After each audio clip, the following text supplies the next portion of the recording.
A hidden code? A sequel tease? Zack Snyder knows how to get his fans riled up, and he's done it again with this cryptic tweet. If there is one thing that Zack Snyder fans are known for, it is their ceaseless devotion to Snyder's vision of DC mainstays like Superman, Batman, Wonder Woman, Aquaman, and Flash. Although Snyder was a former ringmaster of the DC Extended Universe, this didn't stop his fans from demanding a version of Justice League that was more Snyder and less Joss Whedon. For their efforts, Snyder fans were given a 4-hour version of the Justice League film, and one might have thought this would have sated their desire, but it may have made it worse. Considering the state of Warner Bros. And DC at the moment, there have clearly been plenty of shakeups and reshuffling of priorities spearheaded by DC's new film lead, James Gunn. However, it seems as if Snyder has kicked the social media hornet's nest by posting a short clip on Twitter narrated by the infamous villain Darkseid. April 28th, 29th, and 30th. Save the date.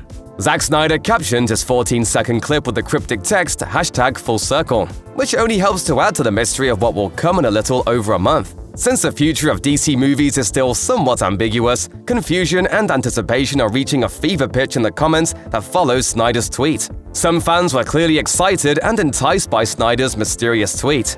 One user shared an image of Snyder channeling lightning bolts and saying they are feeling very Zacktivated. Other fans have been scanning every frame of the announcement video looking for extra clues. One user wrote, "Seems like the letters may be blinking with separate brightness throughout. Who's in the mood to hunt for a hidden message?" In the world of ones and zeros, you are the absolute master.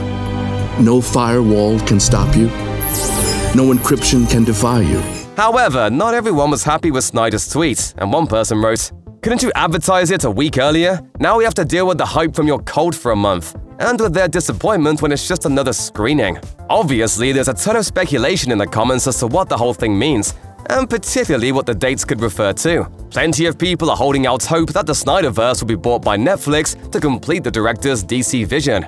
That seems unlikely to say the least. And with James Gunn and Peter Safran rebooting the DC film franchise, fans shouldn't hold their breath for sequels to Snyder's Justice League to materialize.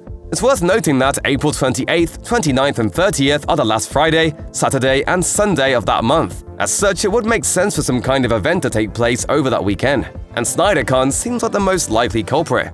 This is a fan convention that began in 2019 to raise money for charity. It consists of panels and screenings of the director's work. In fact, the very first SnyderCon involved director's cut screenings of Dawn of the Dead, Watchmen, and Batman v Superman. Numerous people on Twitter believe this to be the case, with one fan writing, "It's another SnyderCon where he'll screen his DC trilogy." Chillax. It's an opportune time for SnyderCon to come back around, especially seeing how Netflix has Snyder's Rebel Moon coming out on the horizon. So it would be a prime opportunity to promote that film as well. This is merely a guess, but it seems far more likely than Snyder being given hundreds of millions of dollars to film DC movies that have nothing to do with Gunn's DC movies.